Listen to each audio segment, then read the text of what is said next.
this day in 1965, President Lyndon Johnson delivered what would be among the most consequential public addresses of his presidency.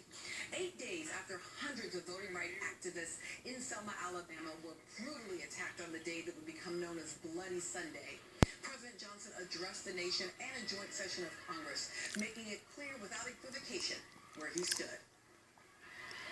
It is wrong, deadly wrong, to deny any of your fellow Americans the right to vote in this country. Johnson had planned to wait to propose a voting rights bill, fearing Congress would not be receptive to another measure so soon after the Civil Rights Act of 1964. But the violence on the Edmund Pettus Bridge galvanized both Democrats and Republicans, and Johnson recognized that the time for action had come.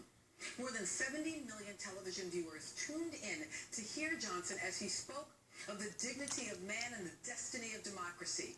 He called on Congress to pass a bill providing federal protection for the right to vote.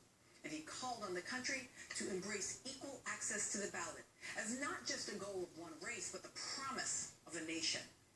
Before this speech, as President Johnson headed to Capitol Hill, he passed by civil rights protesters, many of them still quite skeptical of what he would say, and some singing the civil rights anthem, "We shall overcome." Minutes later, their refrain and their cause would be echoed by that president in a moment that would move many to tears, including Dr. Martin Luther King Jr. Their cause must be our cause too. Because it's not just Negroes, but really it's all of us who must overcome the crippling legacy of bigotry and injustice.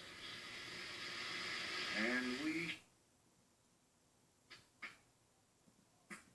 It was after that speech laying the groundwork for the Voting Rights Act of 1965, the cornerstone of Johnson's civil rights legacy, has been weakened. And we have yet to overcome the legacy of bigotry and injustice. But now a different president, one whose election was made possible by Johnson's legacy, calls on us to honor the lessons of Selma.